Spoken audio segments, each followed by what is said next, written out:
Everybody. We're live and in person. Welcome to the Recovery Bank. There's some food back there. Please help yourself. Great program tonight. There'll be an opportunity to ask some questions. For those of you that are on Facebook Live, welcome again to the Recovery Bank Community Education Program. The Community Education Program, the third Thursday of every month. We invite people to come here live and in person for our program, or to kind of log on to Facebook Live. So we're glad you're with us. If you're here in person and you are a certified recovery specialist, let me know afterwards and sign your paperwork so you can get a credit for attending the program. So for those of you that don't know, the Recovery Bank is a community peer-to-peer recovery support center. We're located in downtown Scranton at 120 Wyoming Avenue. We've been here since 2019. We're open 6 days a week from 9 until about 7:30, Monday through Friday, and on Saturdays from 9 till about 5. So what we do here is we have a great staff of men and women who are in recovery. They are trained, certified recovery specialists, and primarily we do recovery coaching by appointment. The recovery coaches share their lived experience in both in active addiction and in recovery. The goal is to try to help people to navigate the recovery landscape here in Lackawanna County, and really to help people connect with other people who are in recovery. So the combination of people who are new in recovery with people who have kind of some established time in recovery is kind of key to what we try to do here, and is key to recovery. That opportunity for connection. We know that in the final stages of alcoholism and substance use disorder, one of the characteristics is isolation. Isolation from yourself, from your family, from your soul, from your community. And what recovery is about is building back all of that, connecting with yourself, connecting with others. So that's what we try to do with our recovery coaching. And then, we've built a whole program of recovery skills, life skills, sober fun events that run the gamut from typical AA, NA meetings to cooking class, which we do here a couple times a month. It's more eating class than cooking class, but it does serve the purpose of people connecting around food. We have some really good volunteer chefs who, will prepare a meal and share it with the people in attendance, and it's a great event for community. But in between that, we do acupuncture, we do some meditation, yoga,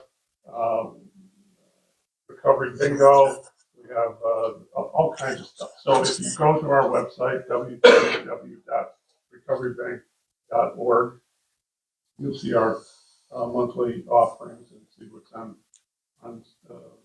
the agenda for any given day. You can also call here, 570-880-7901. Get yourself set up with an appointment with one of the recovery coaches. All of our programming here is free. We're grant funded, and we're really all about recovery. We don't do clinical treatment. We don't do interventions. We don't do prevention. We do recovery connection. And that's basically what we do. A couple of programs that I wanted to mention. Again, the recovery coaching is sort of our bread and butter. Our monthly calendar is on our website. Tomorrow evening we have a trivia program in the evening. We have a boot camp. One of our volunteers does a physical fitness thing in the afternoon. I keep threatening to show up, but I'm not sure I can make it through class. I've seen some of the videos, a little too rigorous for an old guy like me, but my intentions are to get there. We have a holistic health program on Saturday. Rose Rogan has been doing that on Saturdays for the month of March. It's really been well received. we have on Tuesday night, Taco Tuesday. So at 5:30, Tuesday, March 25th, the community is invited. And one of the things that we are focused on this year is to do an outreach to the Latino Hispanic community. We have Daniel Sines, who is a member of that community, a Spanish speaker, has been volunteering here for the last year doing a Spanish speaking meeting. Started with one meeting a week, now 2 meetings a week. Part of our staff now, and he's here 3 days a week to do recovery coaching. So on Tuesday night, Taco Tuesday, Daniel and his family, some of his friends are going to put together the food. We have live music by a group called Grupo Zono. So it's all,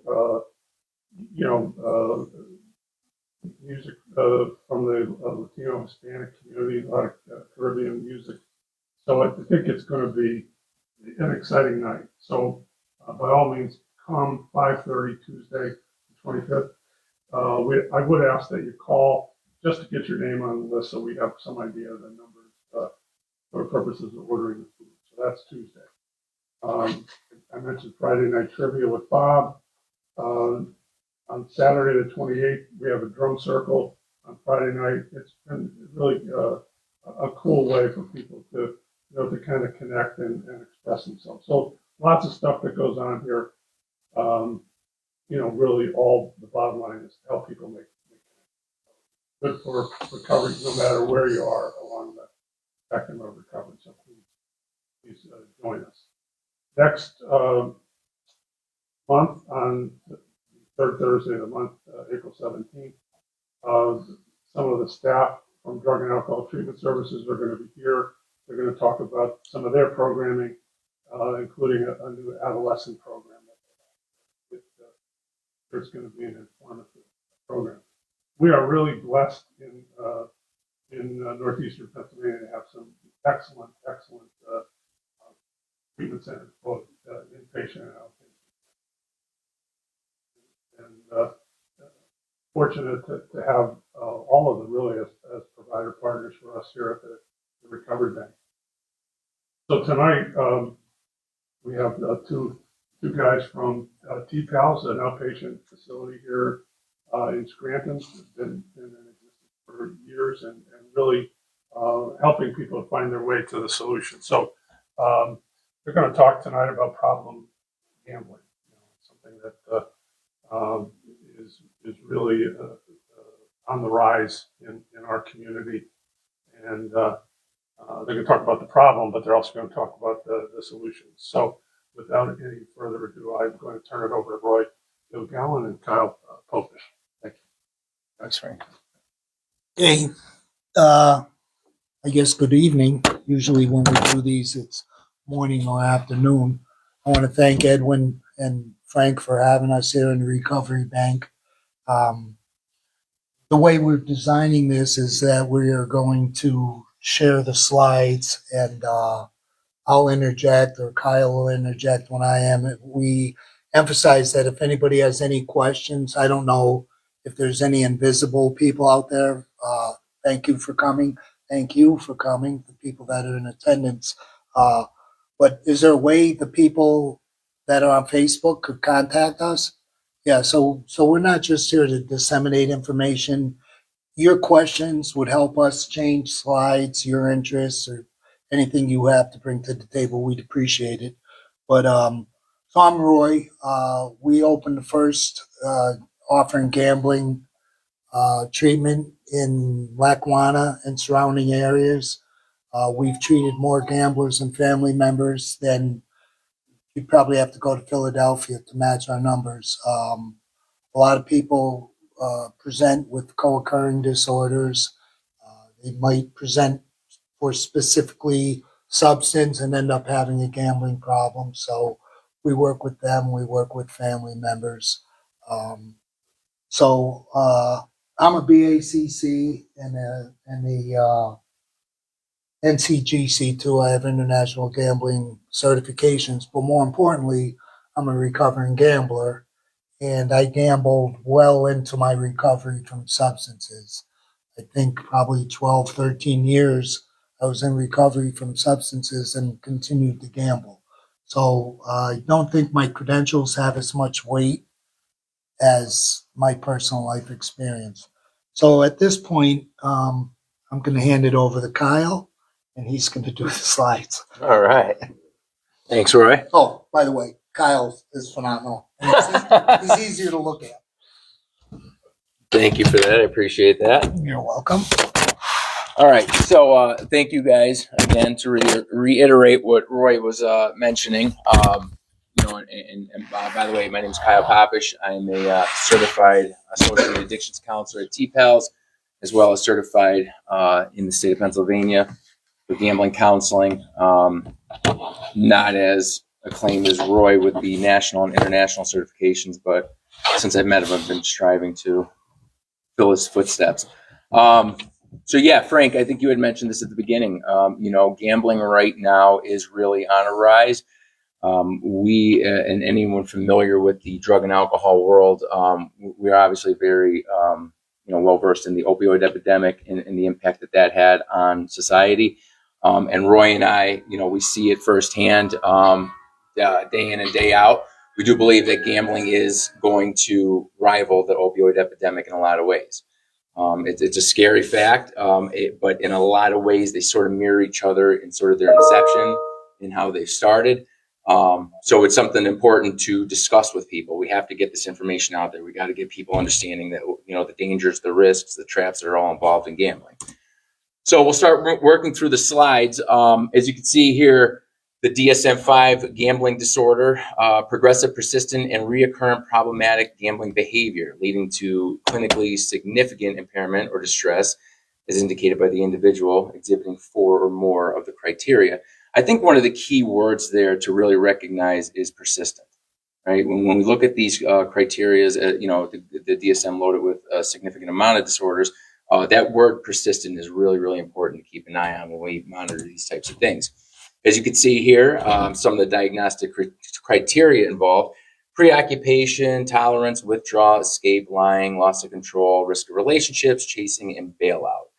So again, if you're familiar with the world of drug and alcohol, these sort of rival each other. They look like each other in a lot of ways. And oftentimes I get asked by people, sometimes some colleagues, what's the difference between working with a gambler versus somebody with substance use disorder? A lot of ways they mirror each other. They have that same preoccupation, high risk behavior, violating one's morals and values, oftentimes leading to legal consequences and so on and so forth. But they differ in some ways, right? And I think some of the ways they differ with people with gambling use disorder is, I remember Roy mentioning this to me when I started studying under him, and I use this term delicately, the sickness in the mind of a gambler, meaning they don't know that they're being deceitful, right? In one of our conferences that we attended a few years ago, one of the speakers said something that I thought was absolutely profound. He said, heroin users are dope fiends. Gambling addicts are hope fiends, right? So you could be afflicted with substance use disorder, holding a syringe in your hand. Hey, this may make me feel better for a few minutes until I need my next high, whatever the case may be. But you have a pretty good grasp on the fact that your life's not going down the path you want it to. A gambler looks at the press of a button and tells himself or herself, everything in my life can change. Everything in my life could be better. My entire bloodline could change because of a hit of this button. It's a very, very difficult concept to work with. So they mirror each other in a lot of ways, but in other ways they have their differences. Some specifiers to the disorder: episodic, persistent. Remember, that's a really, really key element to understanding how this disorder works. It's got to be that persistence. Early remission, no criteria for 3 to 12 months, and sustained remission, no criteria for 12 months or more. Problem gambling, stages of progression. So as we know with addiction, it's a very progressive disorder and disease. At risk, no apparent or visual signs. Mild, currently gambling with unfavorable outcomes, yet manageable, and easily hidden from others. That's something, again, that I said earlier, plays a big role in gambling, is that deceit, when you can hide it from others. Moderate, so you have outward signs of unmanageability, irresponsibility, or deal making. And severe, you can no longer conceal this. Gambling issues, whether it be financial issues, health issues, relationship issues, anything of that nature. It's that, unmanageability that we know so often that comes with addiction. So at risk of gambling, tendencies include but are not limited to boredom, thrill seekers, loneliness, pain relief, parents with disorders. We see this often with typically it's elderly women. Escapism. Escapism plays a significant role in the addiction to gambling. And I'm also going to share some case studies as well as I go through these slides, because I've had a lot of experience over the last few years working with people with gambling disorder. It's really important to understand when it comes to substance use disorder and gambling disorder that co-occurring is not the exception, it's the rule. Okay, when I had all my gambling training, that was something that was repeated over and over and over again. Co-occurring is not the exception, it is the rule. So what that means is, and when I do at TPALS, some of our traditional groups, every now and then I'll throw in a gambling screening group, and I'll ask the group, I'll say, okay, well, who in here is at risk for gambling? And I might get one or two people that raise their hands. And then I'll say, well, who in here qualifies for substance use? And everyone raises their hands.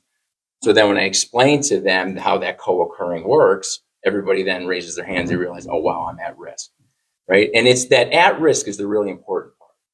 I've had people say, there's no way I'm going to gamble. I'm not a gambler. I love my money too much. That's fine. But you have to be aware if you have substance use disorder, you're at risk for gambling use disorder. They operate on that same mesolimbic reward center in the brain as drugs and alcohol. A few more at risks: unexpected acquired money, divorce, lawsuit, inheritance, or lottery. Changes environment, availability, new acquaintances, loss of spouses, friends, family, and career, and co-occurring disorders, as I'd mentioned before. Unexpected acquiring of money. In treatment for gambling, we have to look at a lot of specific features with the client. Obviously, we know if they're presenting to us, they recognize, or at least someone in their life is recognizing, hey, I have a gambling issue. A lot of the gamblers that I've worked with will come to me initially and say, I don't really have much of a gambling issue. I have a money issue. My problem is money. I have a lot of debt. My wife's on my case about this. My husband's on my case about that. I owe this person money. It's not really a gambling issue. It's more of a money issue. And one of the things that's really important to work with a gambler, much like other disorders, substance use disorder, we have to understand why, right? A lot of people that are afflicted with gambling and do get to a point in their life where they get into remission, they start to recognize, wow, gambling is not about money at all. There's something much more insidious that I was chasing or that was driving this thing. But when we work with people, it's very important for them to assess and possibly reassess their relationship with money. This is a really, really important piece of the puzzle when working with gamblers. Something we're starting to see in this day and age too, when it comes to money, is a dysfunctional relationship with money, because money to all of us, not just the gambler, has lost its value, right? So we know, economically speaking, okay, the American dollar has gone down and this, that, and the other. But one of the most, I don't have my phone with me. One of the most dangerous things that's really destroyed the value of money is the way we use currency today. More people than not don't use any hard money anymore. It's PayPal, it's Zelle, it's Cash App, it's whatever all these other trading currencies are for money. When you don't have money in your hand and you're making a purchase, money doesn't seem real anymore, right? And I can tell you this, I have personal experience. I could attest to it. My daughter, 11 years old, will be at the store. Hey, can you get me this? And, as a typical parent, it's like, no, I don't have the money for it. And she said more times than not, well, use your phone. Because I use Apple Pay. Use your phone. She thinks that there's this like safe full of money, tons and tons of money on my phone. All I do is swipe it. So, and that goes to show you where this younger generation that's really being hit with not just gambling, but dysfunctional relationships with money. Money doesn't seem real anymore. Hang on, Kyle. Yep. Could you go back to that slide? I'm going to go ahead and try. Well, if not. So, for some of you that don't know, this is the DSM-5. This is the criteria for all disorders: schizophrenia, schizotypical, all substances. And this book comes out. This is the American Psychiatric Association, and this book comes out every 12 to 13 years. Prior to the DSM-5, gambling was not an Access 1 diagnosis. It was with a cluster, pyromania, kleptomania. At this time of day, I'm not going to try to pronounce pulling hair, picking, and these are the guidelines that a lot of things we're doing here. But in terms of the availability of backyard casinos, I was telling Frank earlier, when a casino, backyard means when a casino moves within a 50-mile radius of a community, within 12 to 8 years, 3% of that population will progress. People that have never gambled will progress to severe problem gamblers. 17% will progress to problem gamblers. So Lackawanna County, so I'll give you a visual of that. Lackawanna County has how many residents, Sean? 216,123, according to what I Googled. That would mean 3% of that is 6,482. 17% is 36,741. So that's 43,224,000 people are problem or pathological gamblers in Lackawanna County right now. So you have to add modestly, I added 10,000 because employers are affected, family members, significant others. So that's 53,000. Now we treat way more gamblers than anybody else. And it's probably 1.5 of our census of all the people that come, probably 1.5 that close, right? Yeah. So we might have at a high number 40 gamblers, but typically it's around 20, right? I'd 20 say, yeah. some. So it's 20 some, and maybe the other providers have 2 or 3. It's a fraction. That's why this is important, because you can't do enough of this. You can't do enough of this because nobody's making a commercial specific to help. The commercials are designed to glamorize gambling, whether it's the lottery or FanDuel's or DraftKings or whatever it is. It's 27 seconds of glamour triggers and then 3 quick seconds of there's help. We need to separate that. We need to do more stuff like this. We need to have signs on buses. People will come out. More people will present if they see the availability. People, 1-800-GAMBLER. How many people do we get called from there now? Good amount, actually. Yeah. Yeah, well, after 15 years, but venues like this are important for our county, and gambling's just going to increase. Yeah. Yeah, Thank you. and again, to piggyback that availability, something that we're seeing right now that's also playing a significant role in the trajectory of where we're going with gambling is accessibility with the phones, right? The phones have now become pocket casinos, and this is a very, very dangerous thing. I'm going to get a little more into that later on. A few more at-risk gambling, history of trauma, sexual, emotional, mental, physical abuse, early recovery from other addictions or having a history of it, right? We see this again, this co-occurring. The population that's largely affected with gambling use disorder tends to be the criminal justice population in a specific regard. Probation, parole, things of that nature. One of the most obvious reasons, if anybody wants to take a stab, does anybody want to take a stab as to why they think that population is probation and parole afflicted with gambling use disorder at a high rate? Yeah, because they can't do drugs and alcohol. Right, and more importantly, what can their probation officer not do to make sure? Stop gambling on the phone. Well, and they can't. Bingo. Yeah. There's no drug test for gambling, right? Unless you're at a game of skill machine or a casino and your probation officer or parole officer comes and see you, they can't see it. And as I mentioned earlier, this operates on that same reward center within the brain as drugs and alcohol. Another thing with parole, anybody that's been in prison before knows gambling is a big, big culture in prison, right? There's not a lot to do all day.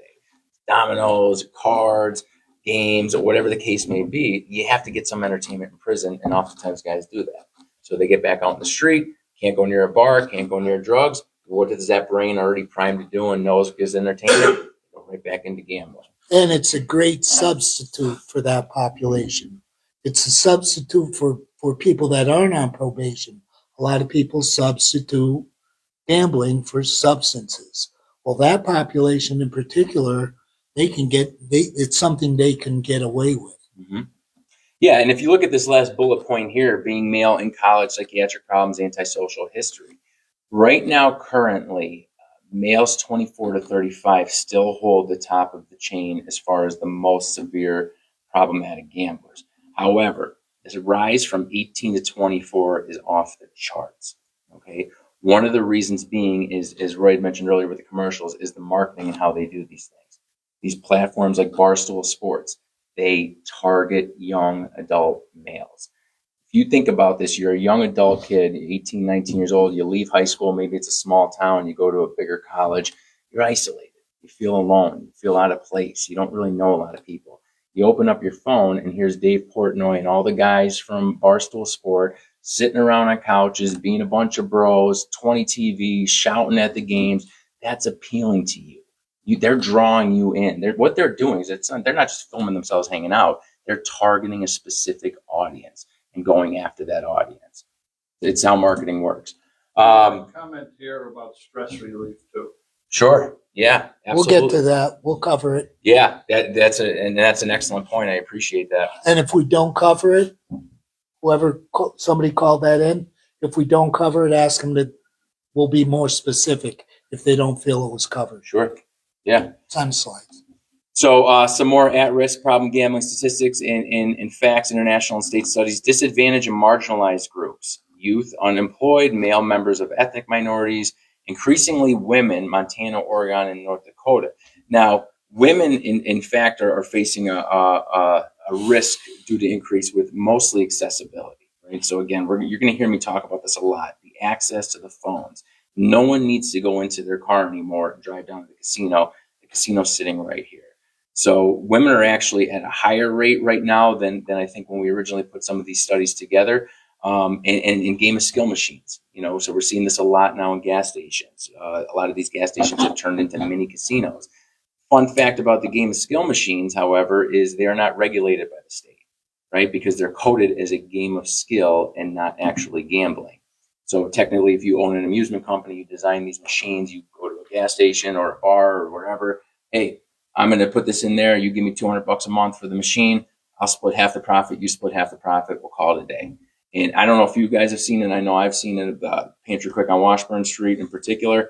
You could go in there at any time of the day and see people sitting there, and they look like they've been sitting there for a couple hours. It used to be like that, but the IRS is all over them now. Yeah. One of them. Yeah, so that's one of the things that I'm hoping. So this is a twofold point that you're making. Part of me says yes. I do hope that they start to code this as gambling and tax it. Why? Because I think that's going to decrease the accessibility. If you own a gas station or a bar and that ends up costing you more money now because you have to pay taxes on that, you're more likely to get the machine out of the building. Then on the other half, when I get to some more statistics about revenue, and I'm thinking to myself, how much more does the state want to profit off of gambling? Because I'll share some numbers as to how much. They could. Correct. Yeah, absolutely. Let's keep in mind here, though, we don't think that gambling is a bad thing. Right. Most people gamble responsibly. We're not anti-gambling. Mm-hmm. We're not against casinos. Most people that gamble responsibly. We're here for prevention and awareness, to give people tools to assess themselves and look into their souls and see if they have a problem or if they know somebody. So there's help available, Mhm. and we'll give you that information later on. Yeah, that's an excellent point. Thank you. So several prevalent studies indicate that a large portion of both severe as well as moderate problem gamblers have committed crimes that lead to involvement in the criminal justice system. Okay, so this is definitely something that we're starting to see. And I believe, as we had mentioned earlier, with the opioid epidemic and rivaling it, unfortunately, we're going to have to start to see more of it. It really sucks to say that, but we're going to have to start to see more crime committed for these government agencies and these people to start to wake up and say, wow, there's a real problem here. A quick case study. This is something very interesting that I think really needs to be talked about. So we actually had a client at one time that committed embezzlement with his company. And he embezzled a very, very large amount of money. And it was found out, and he was able to work out a repayment plan through his 401k to pay back the money that he lost. A few months after this happened, he got a knock at his door. And I'll give you guys a hint. He's already in prison. He got a knock at his door. Who do you think that was? The IRS. What do you think they wanted? They wanted their tax Their tax money from what? from his 401k and the embezzlement. The embezzlement, exactly. Yeah. So I learned this a few years ago and it blew my mind. If you embezzle money, that's a form of income and the government wants their cut. Yeah, taxable income. So he embezzled like 1.2. He had $750,000 to pay them back. He was a high end. He had a big job, and the company forgave the rest because they didn't want that publicity. But the IRS wasn't so forgiving, Mhm. so he ended up going to jail. And he And ended up getting clean. Mhm. He doesn't gamble. right. And in these cases, guess who else is on the hook for that money? Spouse. Yeah. If you file jointly, your spouse is now on the hook for that money as well. When your spouse had no idea that you had a gambling problem, if you were able to hold it that well. So these are things that we really need to keep an eye on. The other thing that Roy and I like to talk a lot about with our clients are these moral crimes. Moral crimes against yourself, against your values, against the beliefs you have, against the goals you have in your life, right? Where do you start to compromise that value system that you have, right? Whether it be, okay, we have a daughter's birthday coming up at the end of the month and I know I have to pay a certain amount of money, but I could probably flip this 300 into something to cover the whole cost, right? This is where, as I'll talk later with treating clients, we want them to get more aware with the lies, that level of sickness. So these moral crimes carry significant punishment as well. Guilt, shame, further isolation, right? So you could really punish yourself for these types of things. And that's what Frank, when he opened up, he talked about the soul. He talked about the soul. That's the soul.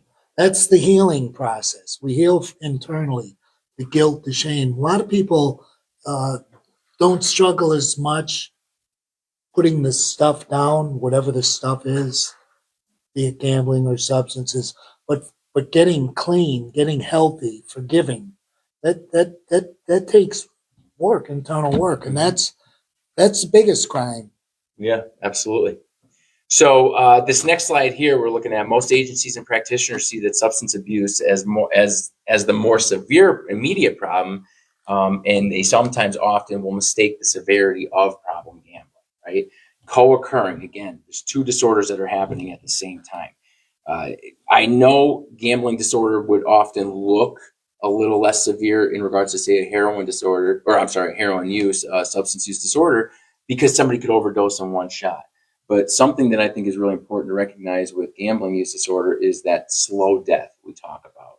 Suicide amongst gamblers are 17% higher than the general population, right? Ideation, thoughts, attempts, and successful, right? Now you put yourself in that position. You can't pay your mortgage. Your kids are going to have nowhere to sleep. Your car just got repossessed. You're looking at yourself. What if you have a life insurance policy? And what if that life insurance policy could make up for all the money you lost? All of a sudden, suicide doesn't seem like a really bad idea, right? Go ahead, John.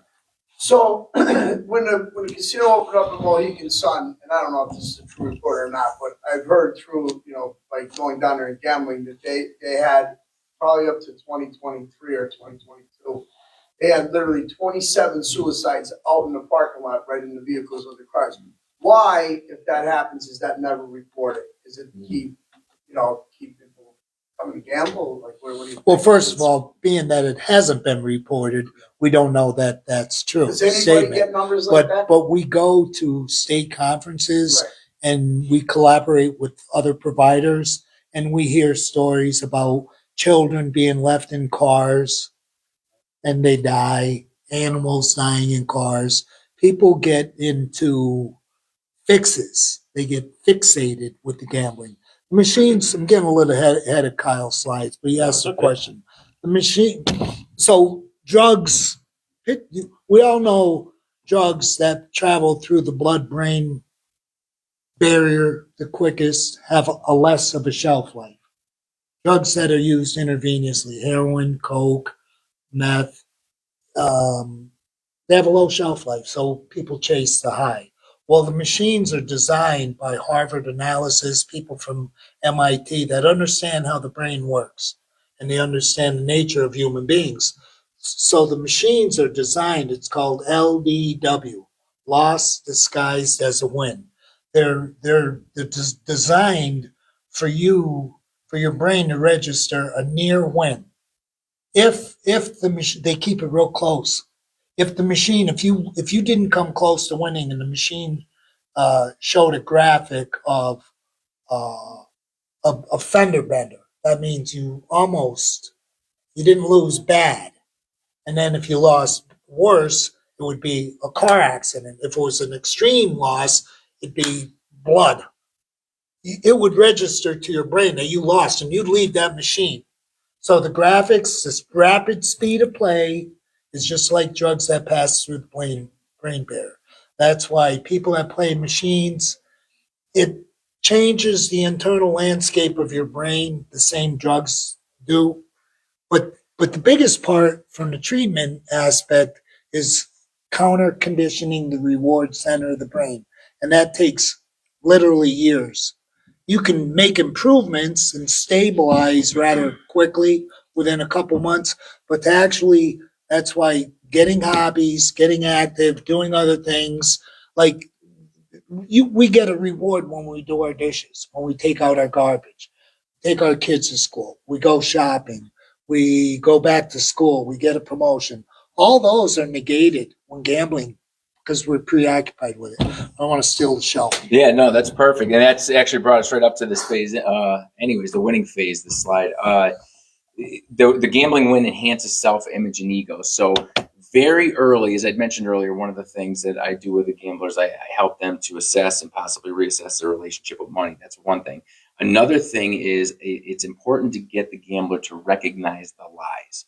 Recognize the lies. Become more aware of the lies within their head. And I have a few case studies to talk on that. I had a gentleman this week, actually, we were sitting and talking, and as anybody who knows gambling, you're never really up, right? If you start gambling, you're never truly up.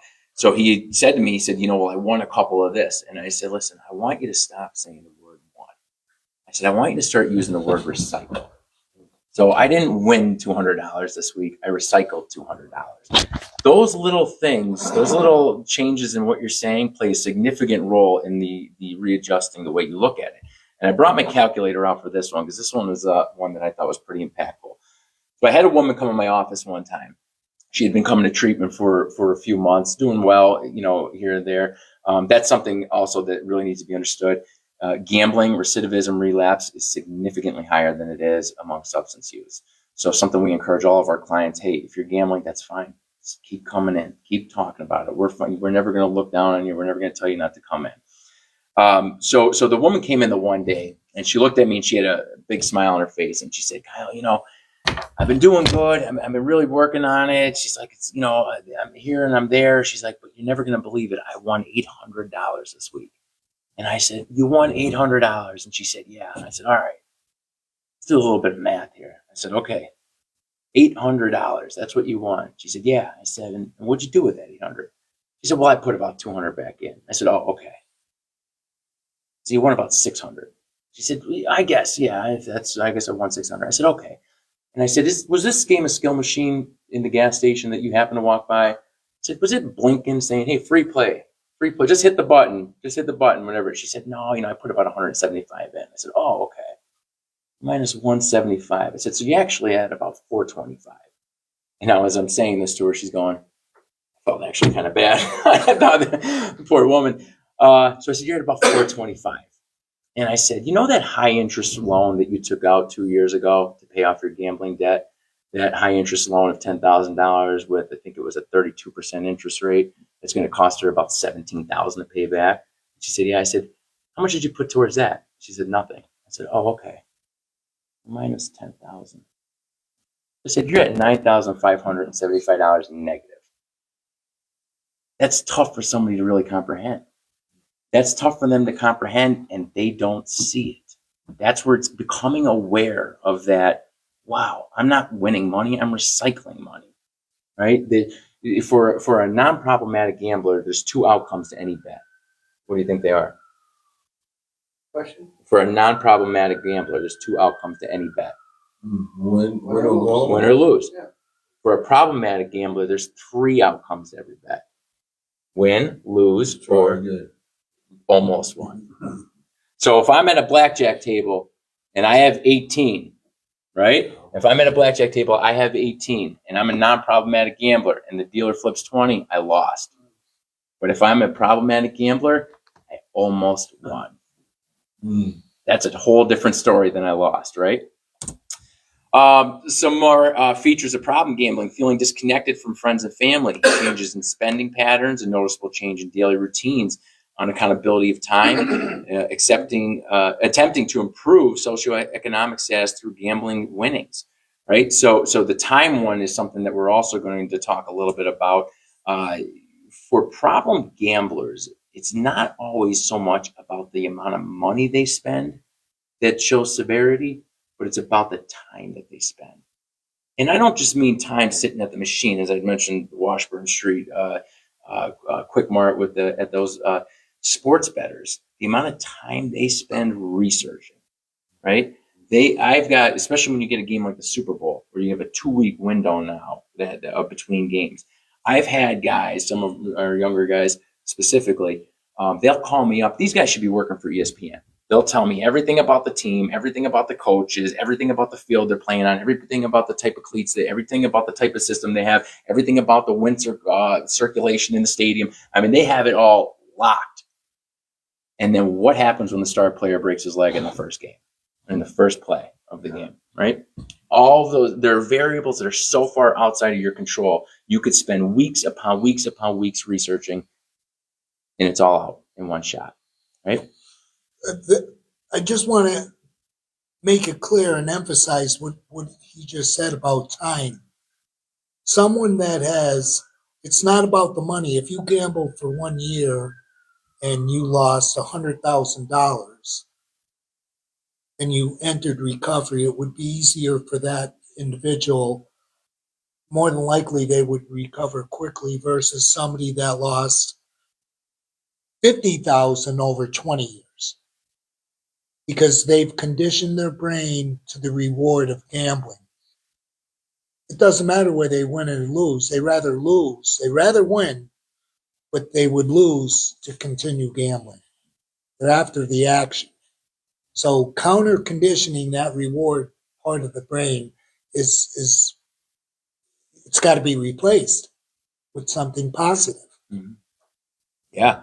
So some more bullet points: borrowing money irresponsibly, occasionally neglecting responsibilities, periodic mood swings, avoiding conversations about gambling or money in particular, difficulty sleeping, altered eating habits, periods of restlessness, irritability, discontent, shift in priorities, the onset of blaming, excuses, and rationalizing.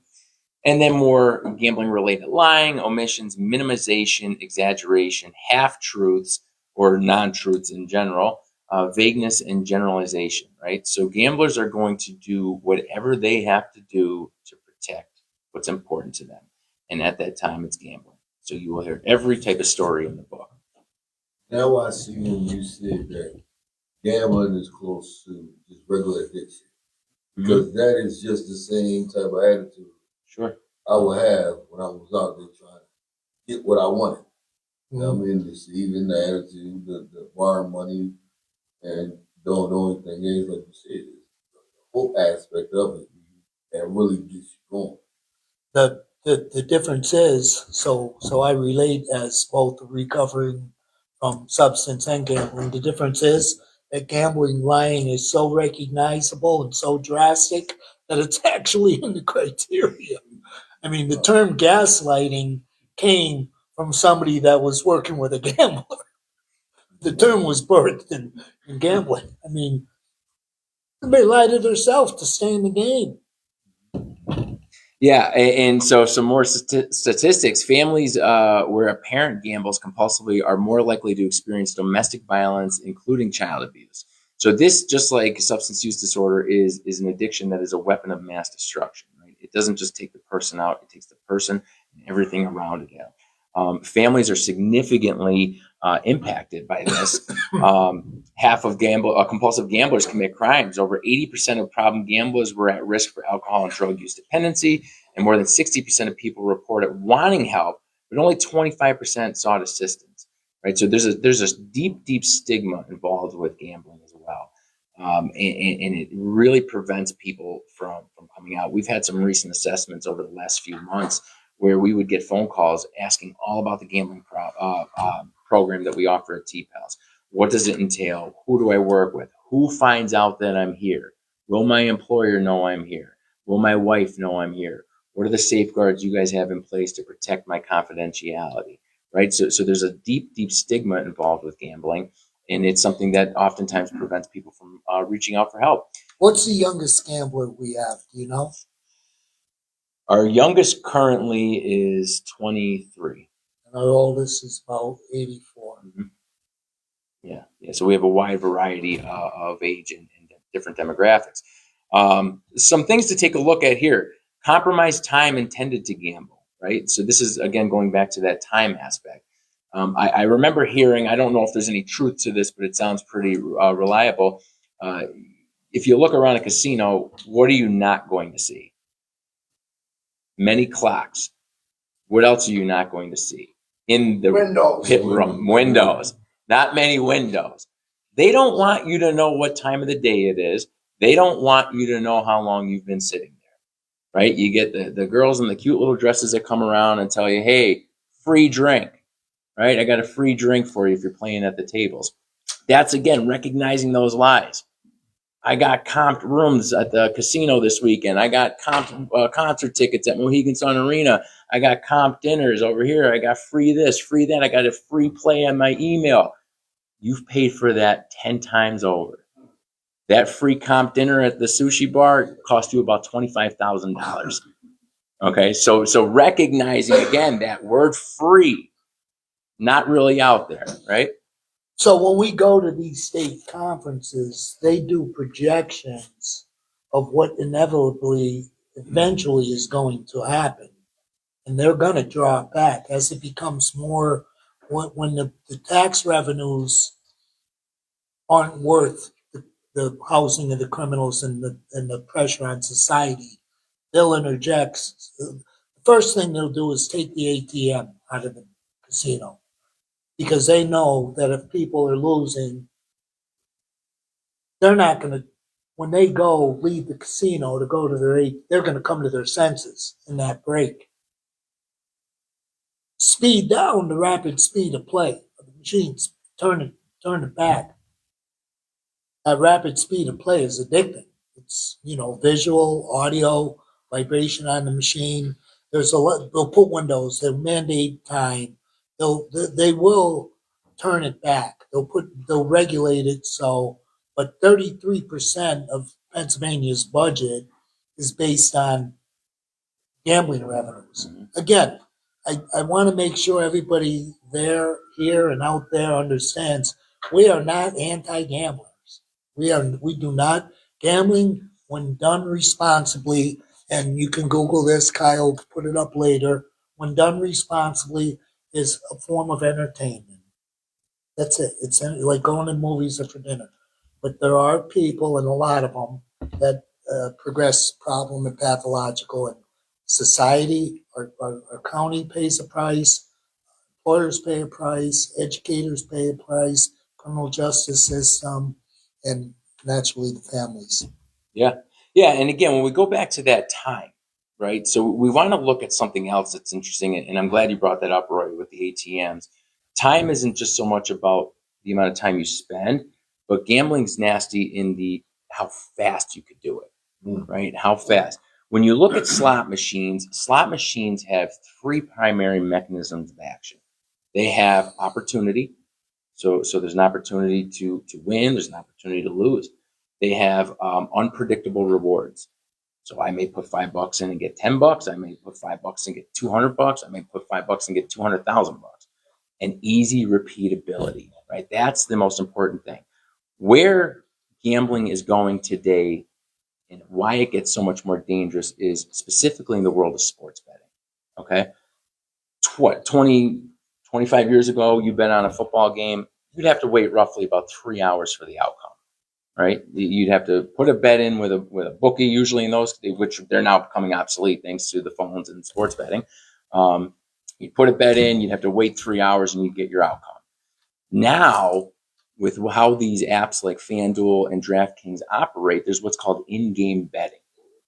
They understand the rapid speed of play. Correct. So you could bet on a call, Mm-hmm. bet on anything, anytime. So they're cashing in on what they learned from the Harvard and MIT graduates that are designing this stuff. Mm-hmm. Yeah. They've essentially turned a football game, a 4-hour football game, into a slot machine.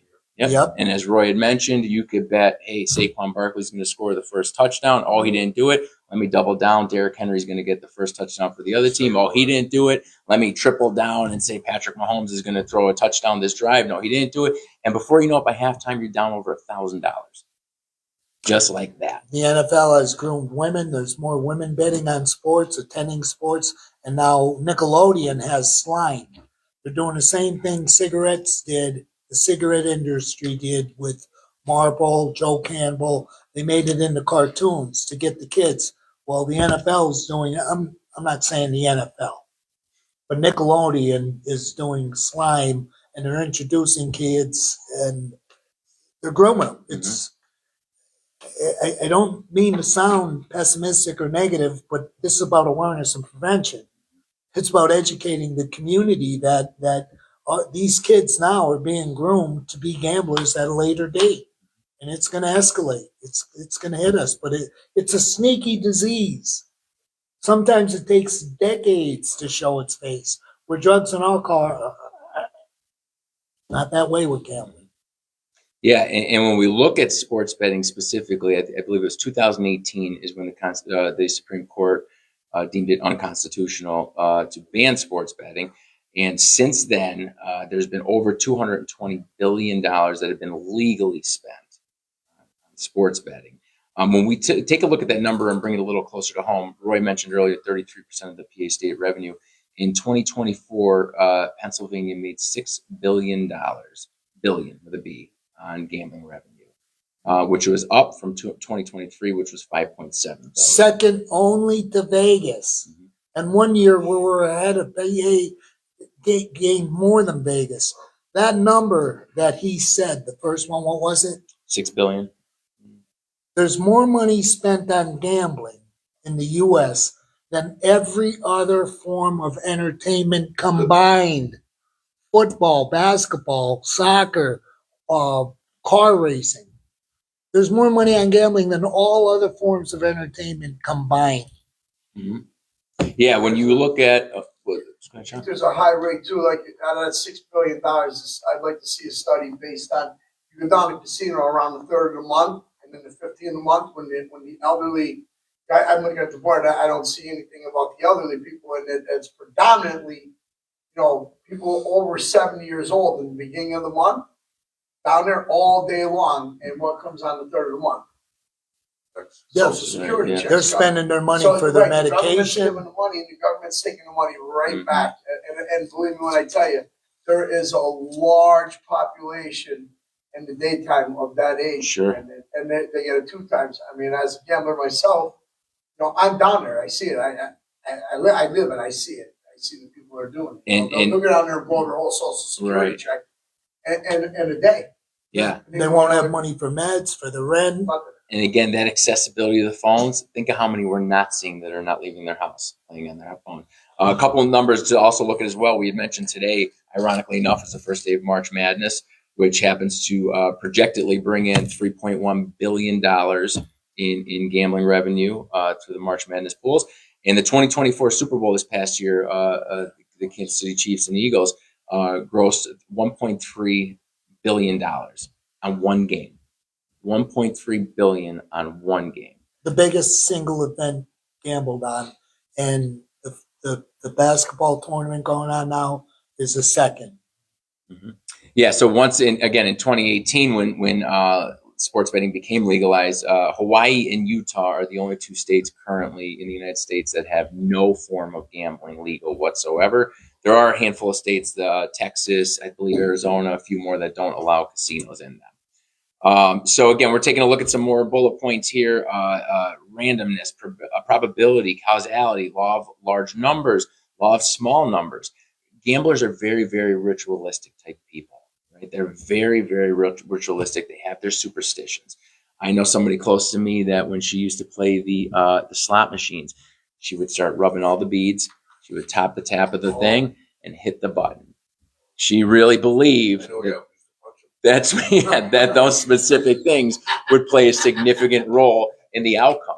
I've heard stories of people that have stood behind slot machines for hours watching it, trying to study the slot machines patterns, and how many fights probably break out in a casino when somebody steps up, walks away, and somebody comes in and hits the jackpot on that one, right? That was mine. We look at gambling, we have to recognize an egotistical viewpoint. That was my win, right? I have to go back and get my money. Gamblers tend to be very entitled, very egotistical. That's my money. I deserve it. It's a lock. That's that lie. We got to get them to see that lie. Be cautioned. Patterns and tendencies are similar in both problem and pathological gamblers. So you have to really keep an eye on that. The difference between problem and pathological gambling are not the stakes involved or conditions, but the frequency of. Neglecting children and family, decisions on whether or not to gamble are exhausting. Drastic and apparent changes in behavior, selling personal family belongings, procrastination, oblivious to time while gambling. Again, we're back there, borrowing money when the means or intent to pay back winning aside. Ambivalent to chasing the high of gambling. Exaggerates wins to compensate for losses and increase risk to achieve desired excitement, so that we're building that tolerance again. So if you're paying attention to the top of the slide, he just went a couple slides ago from problem to pathological. So we're talking about more severe consequences.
found a specific app that had a specific app that had a certain free play, match play, he could use it.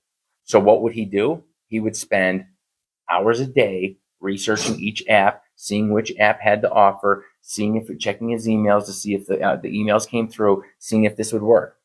Repetitive, searching, obsessing. Then he would go to his wife and say, "Hey, this is what I found. Can I use this opportunity?" Then she would say, "Yeah, go ahead, jackpot." Or she would say, "Yeah, no, absolutely not. I lost." Right? So that gentleman was no further away from gambling without spending money than he was when he was spending money. He was keeping all those neural pathways wide open. He was obsessing. He had opportunity. He had unpredictable rewards. And we came to find in that discussion that might not have been the best avenue to work with him. So gambling, like you had mentioned, Roy, with food, doesn't have to always look like just monetary. Real quick, health problems. This is something that's really, again, that's often overshadowed in the world of gambling. Indigestion, poor dental hygiene, fatigue, obesity, insomnia, medication non-compliance, nicotine dependence, and pulmonary issues. Gamblers, for anyone that's known or experienced or witnessed a gambler, they tend to be very high stressed individuals. Right? When you're losing all your money, you have a lot of stress in your life. When you're racing and running after that thrill, you have a lot of stress. Stress comes with some very damaging hormones. Cortisol in particular is one we talk about. Cortisol